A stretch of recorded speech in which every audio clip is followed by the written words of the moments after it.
नमस्कार दर्शकों, Uklana social media में मैं रवीना आप लोगों का स्वागत करती हूँ। आज मैं हरियाणा की एक ऐसी बेटी से आपको रूबरू करवाना चाहूंगी जिन्होंने भारत में प्रथम स्थान हासिल किया। एक तो परीक्षा में प्रथम स्थान हासिल करते, पर उन्होंने एक ऐसी जगह पर जाकर वहां पर स्थान हासिल किया और पहली महिला बनी है जो भारत की। कौन? रीना भट्टी जी हमारे साथ मौजूद है। तो चलिए रीना भट्टी से चर्चा करना चाहेंगे, बातचीत करना चाहेंगे कि जो लद्दाख में पहाड़ियां है वहां पर इन्होंने एक अचीवमेंट प्राप्त किया जो ये भारत की पहली महिला बन चुकी है। तो चलिए हमारे साथ मौजूद है रीना जी। नमस्कार रीना जी। नमस्ते मैम। मैम, काफी सुना है आपके बारे में, जो लद्दाख में आपने कहा 11 घंटे की वैसे चढ़ाई होती है, आपने मात्र 4 घंटे में कैसे कंप्लीट कर ली? मैं थोड़ा सा करेक्शन करना जरूर। चाहूँगी। मेरी सबसे जो बड़ी उपलब्धि है जिसमें आपने बोला कि भारत की पहली महिला, जी। तो वो 15 अगस्त के दिन जी। जब हर घर तिरंगा चला था, जी। तो मैंने mount Elbrus, Europe highest peak, east और वेस्ट दोनों साइड से 24 घंटे के अंदर क्लाइम किया था, जिसमें मैं 24 भारत की पहली महिला बनी थी। जी। और रिसेंटली में अभी आप यूटी कांगड़ी की बात कर रहे थे, जो यूजुअली जो 11 दिन का ट्रैकिंग पीक एक्सपीडिशन होता है, बट हमने 4 डेज में किया, क्योंकि मेरे नेक्स्ट वाले जितने भी अभियान है बेसिकली सर्दियों के अंदर, मतलब एक्सपीडिशन क्लाइंब नहीं होते हैं, बट हम पिछले 4 साल से इसको ट्राई कर रहे थे कि हम लोग एज ए ट्रेनिंग भी ले और एज ए इंडियन माउंटेनिंग को प्रमोट करने के लिए हम लोग क्लाइंब करें। तो हम लोग प्लान कर रहे थे, तो पिछले 3 बार की बात करूं तो अवलांच की वजह से, वेदर की वजह से, या फिर टीम उसकी वजह से तो नहीं पीक हो रहा था वो। और इस साल हमने वेदर ने साथ दिया और हमने 4 दिन के अंदर speed climb as a training purpose के हिसाब से क्लाइंब किया है। तो मैम, जैसे कि आप पर्वत आरोही हो, तो आप ये बताइए इसके अंदर क्वालिफिकेशन भी मायने रखती है और किस तरीके का बस ट्रेनिंग वगैरह लेनी पड़ती है, इसके बारे में थोड़ा बताइए। क्वालिफिकेशन मतलब आप ओब्वियसली आप मैच्योर होना चाहिए, आपके पास ग्रेजुएशन होना चाहिए, ताकि बहुत सारी ऐसी टेक्निकल पार्ट आते हैं, बहुत सारी स्टडी भी करनी पड़ती है, तो आपको एटलीस्ट आपके बेसिक नॉलेज आपका क्लियर होना चाहिए।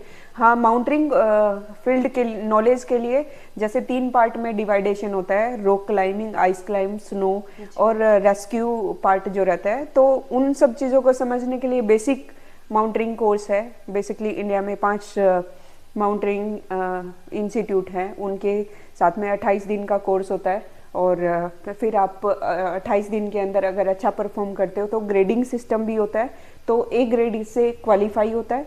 और मैंने एडवांस कोर्स भी किया है, बेसिक कोर्स भी किया है। तो मैम ये बताइए, आपने कोर्स किए है, अगर मतलब कोई लड़की करना चाहे तो वहां पर ही जाकर होता है, कहाँ कहाँ पर होती है कोर्स जो ट्रेनिंग दी जाती है स्पेशल? मैंने जो बताया ना कि इंस्टीट्यूट है, बेसिकली गवर्नमेंट से अप्रूव्ड है, और उन इंस्टीट्यूट में पहले अप्लाई करना पड़ता है। अगर वहाँ पे सीट अवेलेबिलिटी है तो आपके पास कॉल आ जाएगा और या फिर वेटिंग लिस्ट में आ जाएगा, तो वहाँ से वेरिफिकेशन होती है, उसके बाद आप वहाँ से कोर्स कर सकते हो। और एक HIM है अपना दार्जिलिंग में, निम है और एवी मार्स है, जिम है, तो ये माउंटेनिंग इंस्टीट्यूट है बेसिकली। आपने ट्रेनिंग कहाँ से ली? मैंने मनाली से। पास में पड़ता था ना, तो घर से परमिशन भी लेनी थी, तो ओब्वियसली मतलब थोड़ा एक ये रहता है कि मैं उस साइड कभी गई नहीं थी। JNK में पहले नहीं गई थी, दार्जिलिंग में कभी नहीं गई थी, तो उत्तराखंड में वेटिंग लिस्ट बहुत ज़्यादा थी, तो मेरे लिए सुटेबल ये हुआ कि मुझे यहाँ पे सीट अवेलेबल मिली और थोड़ा पास में भी था, तो फैमिलियर था, तो मैंने मनाली से दोनों कोर्स की कंप्लीट किए। यहाँ पर परिवार की बात करते हैं, इसके अंदर आपको खर्चा वगैरह तो बहुत आया होगा, तो वो किस तरीके से परिवार ने मैनेज किया? मैं पिछले +2 करने के बाद में पॉलिटेक्निक डिप्लोमा किया, और डिप्लोमा के बाद में ही मैंने डिसाइड कर लिया था कि आगे की पढ़ाई का खर्चा मैं खुद ही उठाऊंगी, क्योंकि हम 4 बहन भाई हैं, तो ओबियसली अगर मेरे बाद में मेरे भाइयों का नंबर भी है, उनको भी पढ़ना है, तो पापा का इतना कुछ मतलब है नहीं, क्योंकि मेरे पापा ट्रैक्टर मैकेनिक है, तो इतना ही काम चलता था कि हाँ ठीक है, वो घर को अच्छे से संभाल सके। अगर आगे की पढ़ाई का खर्चा उठाना था तो वो मुझे ही डिसाइड करना था कि मैं क्या करूं, तो मैंने तब से ही जॉब करना शुरू किया, और आज मेरे को 15 साल हो गए हैं जॉब करते करते। तो स्टार्टिंग में जब माउंटेनिंग का ऐसा कुछ नहीं था कि अरे माउंटेनिंग फील्ड में ही जाना है या फिर ऐसा कुछ करना है, तो अमरनाथ यात्रा से परमिशन मिली मुझे घर की, क्योंकि मेरे पास पहले तो इतने वो भी नहीं थी, हिम्मत भी नहीं थी कि घर से परमिशन दूं, क्योंकि मुझे याद है जब डिप्लोमा कंप्लीट करने के बाद में मेरे फ्रेंड्स लोग जब दिल्ली गुड़गांव जा रहे थे तो मैंने अपनी पेरेंट्स से बोला था कि मुझे बाहर जाके जॉब करनी है, तो उन्होंने परमिशन नहीं दी थी। कहीं ना कहीं वो डाउट था मेरे उसमें कि पता नहीं वो परमिशन देंगे या नहीं देंगे, बट उन्होंने अमरनाथ यात्रा के लिए परमिशन दी। उसके बाद 1-2 ट्रैक किए। जब मैं बेसिक कोर्स करने जा रही थी तो उनको पता था कि मैं सिर्फ इतना ही बता के गई थी, अरे 1 महीने की मेरी ट्रेनिंग है, बट ट्रेनिंग किस चीज़ की है वो नहीं बताया था, क्योंकि मुझे परमिशन नहीं मिलती उस टाइम। तो बस ऐसे चलते चलते माउंटेनिंग उसमें शुरू हुआ। फिर माउंट चादर ट्रैक किया मैंने। चादर ट्रैक बेसिकली माउंटेनिंग फील्ड का एक टेस्टिंग पॉइंट था मेरे लिए कि -30 के अंदर मेरी बॉडी कैसे रिएक्ट करेगी, मैं झेल पाऊंगी या नहीं झेल पाऊंगी, तो वो ऑप्शन था। तो उसके बाद में फिर माउंट किलिमंजारो किया, तो उसमें 2-2.5 लाख रुपए का खर्चा था। तो मैंने घर वालों को नहीं बताया कि अरे इतना खर्चा है और ये है, बट हाँ मेरी फैमिली ने हमेशा मेरा साथ दिया है और कभी भी मेरी सैलरी के बारे में, मेरी सेविंग के बारे में कभी कुछ नहीं पूछा। हाँ, जब उनको ज़रूरत होती है तो वो बोलते हैं कि हाँ हम मतलब हमारा यहाँ पे सपोर्ट कर दे, और मेरा उतना ही पार्ट उनके पास जाता है। तो उन्होंने परमिशन दे दी। तो पापा से डिस्कशन हुआ था तो उन्होंने बोला ठीक है, तू अर्न कर रही है तो तू खर्च कर सकती है। तो उन्होंने उस चीज़ के लिए बोला, तो 2-2.5 लाख रुपए उस टाइम तो डिसीजन लेना मतलब थोड़ा ये था कि अरे करूँ या ना करूँ, बट ठीक है मैंने कर लिया। उसके बाद में थोड़ा मीडिया में आना शुरू हुआ, तो बोले कि अभी नेक्स्ट क्या, तो मैंने बड़े जोश से बोला था अरे एवरेस्ट करना है। मुझे कुछ नहीं पता था एवरेस्ट के बारे में, बट ठीक है मतलब मैंने ऐसे ही बोल दिया, क्योंकि सर्कल ही ऐसा चल रहा था। जोश में बोल दिया। हाँ, जोश में बोल दिया। वो जोश में होश खोने वाली बात थी ना, तो वही हुई मेरे साथ में। फिर जब एवरेस्ट के बारे में पता चला, उसकी फंडिंग के बारे में पता चला, तो वो स्ट्रगल आज भी चल रहा है। मिडिल क्लास फैमिली होने का जो स्ट्रगल है वो हर रोज़ याद आता है कि अरे इतना सारा पैसा इकट्ठा करना है। सिर्फ एवरेस्ट की अगर मैं बात करूं तो 30 से 35 लाख रुपए का खर्चा हो जाता है, और मेरी सैलरी भी इतनी नहीं है। तो ओबियसली पिछले साल मैंने एवरेस्ट अटेम्प्ट किया था, तो लोगों से मेरी लाइफ के हर एक पर्सन को मैंने बोला कि आप मेरा सपोर्ट करो, लाइक क्राउड फंडिंग या कुछ और। तो कुछ लोगों ने सपोर्ट किया, कुछ लोगों ने नहीं किया, बट मैं यही बोलूँगी कि शायद लोगों का सपोर्ट ही था जो मैं उस सपने को बुन पाई, और बहुत अच्छा उन्होंने साथ दिया। मेरी फैमिली का हमेशा साथ रहा, उन्होंने हमेशा हौसला बढ़ाया, तो शायद मैं कुछ कर पाई। अपने परिवार और थोड़ी शिक्षा के बारे में बताइए। जैसे कि आपने क्वालिफिकेशन बता दी, परिवार में आपकी जो मम्मी है, भाई बहन, कौन कौन है? हम 4 बहन भाई हैं जी। और मम्मी हाउसवाइफ है, पापा ट्रैक्टर मैकेनिक हैं जी। तो +2 9th क्लास तक हम लोग गांव में स्टडी किया है मेरा। 8th क्लास तक मैं स्पोर्ट्स टीम में भी रही हूँ, कबड्डी टीम की मेंबर भी रही हूँ। तो उसके बाद में ही हम लोग हिसार में शिफ्ट हो गए थे। तो कहीं ना कहीं वो स्ट्रगल चल रहा था कि थोड़ा फ़र्क है। आज भी अगर मैं कहीं देखूँ तो फ़र्क है कि गांव के स्कूल में और अगर सिटी की बात करूँ तो उसके स्कूल में तो थोड़ा सा स्टडी में भी फ़र्क है, बिहेवियर में भी फ़र्क है, डिसिप्लिन में भी फ़र्क है। तो वही सब मैं थोड़ा सा वो कर रही थी, तो उसकी वजह से मेरा स्पोर्ट्स साइड बाय साइड हो गया। उसके बाद जैसे ही मैंने +2 कंप्लीट की तो एक मेरे को एक किस्सा याद आता है। जब हम लोग गांव से आए थे ना, तो ऐसे डिस्कशन चल रहा था कि हमेशा मिडिल क्लास फैमिली में वो होता है ना, फियर होता है कि अगर लड़की को बाहर भेजेंगे तो बिगड़ ना जाए या इधर उधर ना हो जाए। मतलब बहुत सारी हमारी समाज की इतनी सारी कुरीतियाँ हमारे माँ बाप के सामने रख देती है सोसाइटी भी, जहाँ वो बैठते हैं और वो भर देते हैं कि अरे ऐसा ना हो जाए, वैसा ना हो जाए। तो उनका फियर वो था। तो मेरे चाचा से डिस्कशन हुआ था ऐसे करके, तो उन्होंने मेरा लड़कियों वाले स्कूल में एडमिशन दिलवाया था कि हाँ भाई कोएड में नहीं जाना है। तो +2 कंप्लीट हुआ। +2 कंप्लीट होने के बाद में फिर वही आ गया, कॉलेज वाला सिस्टम आ गया कि लड़कियों के कॉलेज में हुआ ऐसे कि नहीं, ये सब कब तक चलता रहेगा।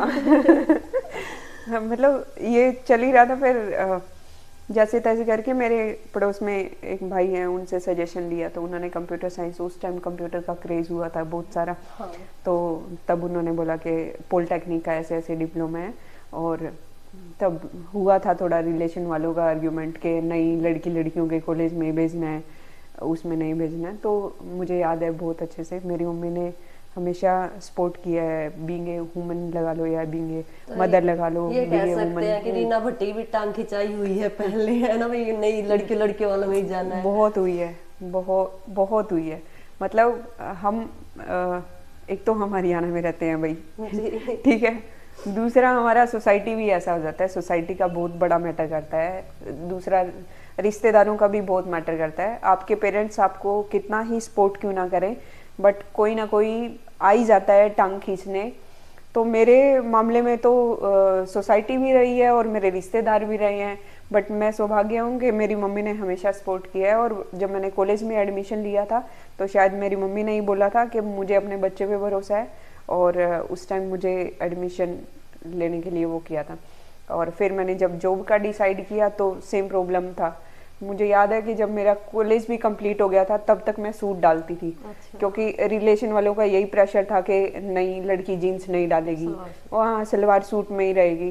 जैसे कि ये सब नहीं होना चाहिए शायद। आपका करेक्टर डिफाइन नहीं करता है, आपका पहनावा डिफाइन नहीं करता है कि आपके संस्कार कैसे हैं, आपका सोचने का नज़रिया क्या है, आपका बाउंडेशन क्या है। ये सब हमारे माइंड के फैक्टर है ना। तो शायद थोड़ा सा होना चाहिए कि एटलीस्ट अगर जो बच्चा अच्छा परफॉर्म कर रहा है तो उसको बाहर निकलना चाहिए। और मेरे पेरेंट्स का जो भरोसा रहा है वही मेरी आज तक की बैकबोन रही है। अदरवाइज हर जगह पे माउंटेनिंग फील्ड की अगर मैं बात करूं, जब मैंने स्टार्ट कर दिया था तो जैसे मैंने एवरेस्ट वो किया, अनाउंस करने के बाद में कोई ऐसा बंदा नहीं है सर्कल के अंदर जिसने ये ना बोला हो कि तू एवरेस्ट को भूली जा, बिकॉज ऑफ खर्चा। जी। ठीक है कि यार 30 लाख रुपए का खर्चा, मतलब कोई ऐसे नॉर्मल बोलना ना, एवरेस्ट किसी से मिलने जा रहे हो, ठीक है, उसके बाद उससे डिस्कशन करो, फिर वो बोलो अरे कितना खर्चा लगता है एवरेस्ट में। आजकल थोड़ा एजुकेट हो गया कि हाँ एवरेस्ट का पता चल गया कि इतना। बट जब मैं 19 में मैंने वो किया था, उसके बाद 20 कोविड आया, 21, 22, 23, 3.5 साल लगे मेरे को लोगों को बोलने में कि भाई ये मेरा पैशन है और मैं छोड़ूंगी नहीं किसी के कहने पे, ठीक है। वरना हर ऑफिस में भी यही सब होता था कि क्यों करना है, मतलब इतने में तो कोई और बिजनेस सेटअप हो जाएगा, क्या ज़रूरी है, अपने शौक को मतलब शौक ही रहने दे, उसको इतने पैसे में मतलब कहाँ से लेके आएगी। फैमिली से भी बहुत बार सुनने को मिला कि क्यों करना है ये सब। एक टाइम तो ऐसा भी था कि पापा ने भी बोल दिया था कि रहने देना, मतलब क्यों ही जाना है जब नहीं कहीं से सपोर्ट मिल रहा है, नहीं कुछ हो रहा है, तो नहीं करना है ये सब। बट मैंने कहा नहीं। बहुत बार मन भी करता था, बहुत बार ऐसा भी हुआ है कि जिम के अंदर मैं जाती थी, बाथरूम में बैठ के रोती थी, और उसके बाद फिर थोड़ा अपने आप को संजो के और फिर मैं वर्कआउट अपना कंप्लीट करके और फिर आती थी। और बहुत बार ऐसा भी हुआ है कि मेरी सिस्टर को मैं फ़ोन करती थी कि बिंदु नहीं हो रहा है ये सब, मतलब क्या करूं क्या ना करूं। बट मुझे उसकी है ना एक बहुत अच्छी बात याद आती है, कहती है टाइम ले, कोई प्रॉब्लम नहीं, बट छोड़ना नहीं है। तो ऐसे करते करते मेरे मन में एक दिन ऐसे ही बैठी थी तो वो आया कि यार हमारे समाज में कितनी ऐसी लड़कियां हैं ना जो किसी भी रीजन से अपना सपना छोड़ देती हैं, चाहे जल्दी शादी हो या फिर बहुत सारे डावरी के केस होते हैं, बहुत सारे समाज में फिर सोसाइटी प्रेशर, फैमिली प्रेशर, या फिर एक एज आने के बाद में शादी कर दी, बच्चे हो गए, तो मतलब उनका सपना ही रह जाता है। तो मैंने डिसाइड किया कि उस दिन के बाद में जब भी मैं थोड़ा डिप्रेस होती हूँ या थोड़ा मोरल डाउन होता है ना, तो फिर मैं वो लाइन रीड कर लेती हूँ कि नहीं, ये मेरा सपना है ही नहीं, ये सब उन लड़कियों का है जो मिडिल क्लास फैमिली से बिलोंग करती हैं और अपने सपने के लिए लड़ सकती हैं और हर कीमत पे लड़ सकती हैं। ये चीज इन्होंने बहुत अच्छी की, जैसे कि लड़कियां, जो मिडिल क्लास की लड़कियां होती, सपने जरूर देखती हैं पर सपने पूरे नहीं कर पाती।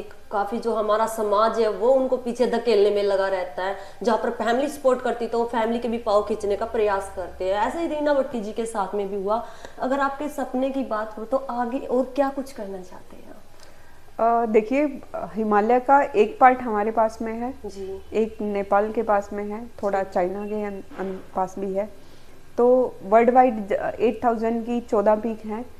पाकिस्तान की के लिए हमें फ़िलहाल परमिशन नहीं मिलती, तो नेपाल में जितनी भी पीक हैं 8000 की वो सब मैं क्लाइम करना चाहती हूँ। और अभी तक अगर मैं बात करूँ तो अपने हरियाणा की बात करूँ तो अभी तक सिर्फ एवरेस्ट को ही वो ज़्यादा वो मिली है कि अगर माउंटेनिंग फील्ड में अगर कोई कुछ है तो वो वर्ल्ड हाईएस्ट होने के नाते भी और फेमस होने के नाते भी तो एवरेस्ट ही है। तो बाकी पीक्स भी हैं जो बहुत चैलेंज है, तो एक बार उनसे रूबरू करवाते हैं सबको। जो लड़कियां आपको देख रही है, जो बेटियां देख रही है, वो कहीं ना कहीं अपने सपने अधूरे रह जाते हैं, उनको लेकर क्या कुछ कहना चाहोगे? उनकी फैमिली को भी क्या कुछ कहना चाहोगे? सिर्फ ये कहना चाहूंगी कि सपने देखो मैंने सपने देखा, ठीक है, उसके बाद क्या हुआ कि मुझे 4 साल लगे, मैंने टाइम लिया। हर बंदे का एक फेस होता है, ठीक है, आप अपने हर फेस को अच्छे तरीके से करते रहो। जरूरी नहीं है कि मैंने माउंटेनिंग फील्ड में चूज किया कि हो सकता है उस फेज में उस फेज के बिटवीन में ही मेरी फैमिली को मेरी ज़्यादा ज़रूरत है और मेरे सपने को किसी रीजन से मुझे 1% थोड़ा सा साइड बाय साइड कर, बट आप टाइम लो। ये नहीं है कि आप सपने देखना बंद कर दो। टाइम हर जगह पे, मैं तो ये मानती हूँ कि आपका काम है मेहनत करना। आपने सपना देख लिया, उसके लिए कंटिन्यूसली मेहनत करते रहो, बट छोड़ना नहीं होता किसी भी चीज़ को। तो अपने फेसेस को बहुत अच्छे से एंजॉय करो और मेहनत करते रहो और कंटिन्यूसली उस पर फोकस करते रहो कि कैसे ना कैसे करके उसको बिल्डअप किया जाए। बहुत बार ऐसा होता है कि हम बहुत बड़ा सपना देख लेते हैं तो उसको टुकड़ों में तोड़ना शुरू कर देते हैं। जहाँ पे हमें जिस चीज़ की ज़्यादा ज़रूरत होती है उस पर एक बार ज़्यादा फोकस कर दो, उसको थोड़ा साइड बाय साइड कर दो, बट वो आपका जब बैड फेस निकल जाएगा तो आपका अच्छा टाइम भी आएगा, तो अच्छे टाइम में आप उसको अचीव कर सकते हो। बिल्कुल। तो आपने सुना भी, रीना भट्टी जी हमारे साथ थी और बहुत अच्छा इन्होंने उदाहरण भी दिया। देखो, लड़ता हर कोई है, गिरता भी है, पर गिरकर उठना बहुत बड़ी बात होती है। इंसान एक बार गिर जाता है, उठ जाता, दूसरी बार गिर जाता, उठ जाता, तीसरी बार नहीं उठते। काफी सारे लोग होते हैं जो सपना अधूरा छोड़ ही देते हैं। बेटियों के लिए एक बहुत बड़ी बात, बहुत बड़ा उदाहरण हमारे सामने मौजूद है। ऐसी ऐसी सिचुएशनें क्रिएट की इनके सामने, तो समाज से लड़कर आज एक बहुत अच्छा नाम, फेम बना चुकी है रीना जी। तो दर्शकों, आपको रीना जी का आज तक का सफर कैसा लगा वो कमेंट के थ्रू हमें जरूर बताइएगा। फिलहाल के लिए इतना ही। नेक्स्ट वीडियो में जल्दी मुलाकात होगी। धन्यवाद।